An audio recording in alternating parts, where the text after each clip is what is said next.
नमस्कार, स्वागत है आप सभी का इंस्टीट्यूट ऑफ प्रिडिक्टिव साइंस की इस प्रिडिक्टिव केपी मेंटोरिंग प्रोग्राम में।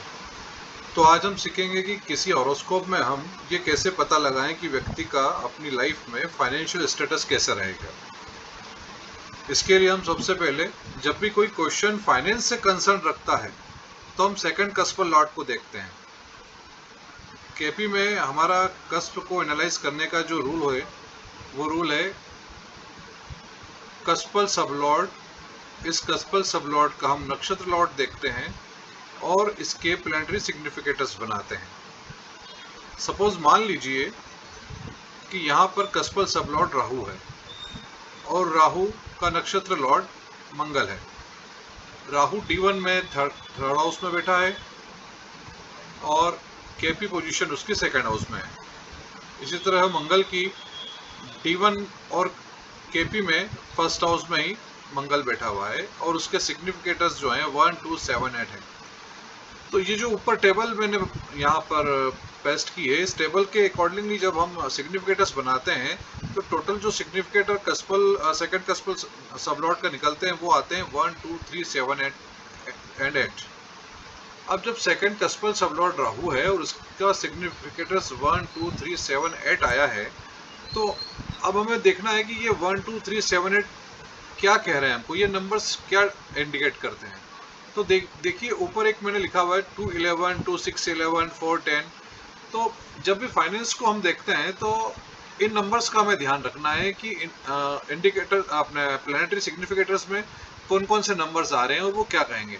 अब अगर सेकंड कस्पल सबलॉट की स्क्रिप्ट में 1 आ रहा है, 2 आ रहा है, 3 आया है, 7 आया है और 8 आया है, तो इनको हम कैसे प्रिडिक्ट करेंगे। तो देखिए यहाँ पर 2 है, 11 नहीं है, 2, 6, 11 नहीं है, 2 है, 4, 10 नहीं है, 5 नहीं है, 8 है, 12 नहीं है। तब इन नंबर्स को हमें कैसे प्रिडिक्ट करना है।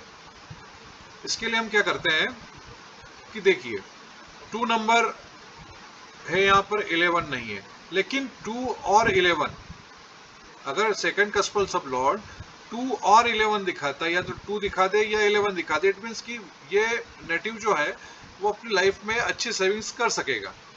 अगर यहाँ पर 2 के साथ 6 भी होता तो हम ये कह सकते थे कि ये व्यक्ति बहुत बड़ा पैसा कमाएगा अपनी लाइफ में। इसी तरह अगर इस स्क्रिप्ट में 4 या 10 आ जाते तो हम कहते हैं कि ये व्यक्ति जो है बड़ी डिग्निटी के साथ पैसा कमाएगा, बड़ा ईमानदारी के साथ जो भी पैसा कमाएगा ये बड़ी ईमानदारी से कमाएगा। अगर यहाँ पर राहु की स्क्रिप्ट में कहीं हमको 5 दिखता तो हम ये कह सकते थे कि वो जो है इलीगल सोर्सेस रहेंगे उसके अर्निंग्स के। लेकिन यहाँ पे थोड़ा हमें रुकना चाहिए।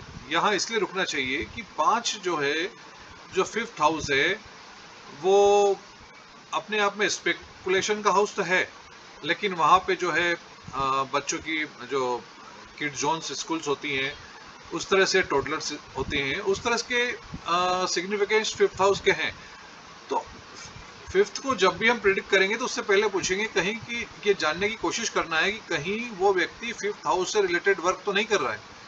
अगर वो 5th हाउस से रिलेटेड वर्क कर रहा है तो फिर हमारे लिए कहना कि वो इलीगल सोर्स से मनी अर्न करेगा वो गलत है। क्यों? क्योंकि फिर वो 5th हाउस से कंसर्न एक्टिविटीज कर रहा है तो वो इलीगल सोर्स नहीं हुई। वो अगर बच्चों की स्कूल एक प्ले स्कूल जो होती है वो रन कर रहा है तो वो वहां से पैसा कमाएगा और डेफिनेटली वो बहुत अच्छा पैसा कमाएगा। इसलिए जब भी 5 और 8 आए तो एक बार पूछिए कि वो व्यक्ति काम क्या करता है, उसकी अर्निंग के सोर्सेस क्या हैं। इसी तरह अगर इस स्क्रिप्ट में 8 आया है बट 5 नहीं आया है तो ये कहना गलत है कि ब्लॉकेज ऑफ मनी हमेशा रहेगी। ये बिल्कुल सही है कि 5 और 8 दोनों आते हैं तो ब्लॉकेज ऑफ मनी होती है, लेकिन सिर्फ 8 आता है तो ब्लॉकेज ऑफ मनी होती जरूर है, लेकिन इतनी नहीं होती है जितनी कि 5, 8 दोनों के होने से होती है। अच्छा, दूसरी बात यहाँ एक सोचने की बात फिर ये है कि 8th हाउस, क्या वो व्यक्ति LIC संबंधित काम करता है, क्या वो एस्ट्रोलॉजी से संबंधित काम करता है, क्या वो CA संबंधित काम करता है। अगर वो इस तरह से कुछ इन ऑप्शंस में जो LIC हुआ, CA हुआ या एस्ट्रोलॉजी हुआ, इस तरह की कुछ काम करता है तो डेफिनेटली वो एक बड़ा पैसा कमा सकता है, क्योंकि सेकंड कस्पल सबलॉट की स्क्रिप्ट में 8 आया है और वो native already 8th house use कर रहा है।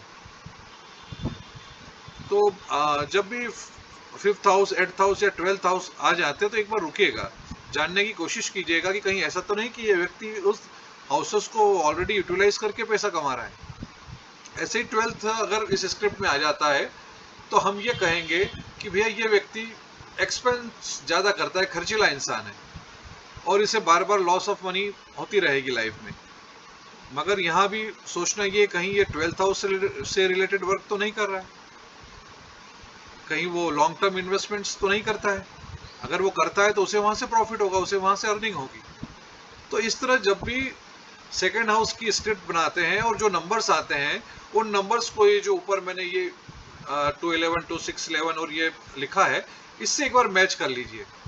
और अब मैं कह रहा हूँ कि जब इस तरह से आप काम करेंगे तो डेफिनेटली आपकी जो प्रिडिक्शन रहेगा वो 100% सही निकलेगा। तो चलिए इस वीडियो को आप अच्छे से देखिएगा और समझिएगा, और कोई क्वेश्चंस हो तो आप मुझसे फिर पूछिएगा।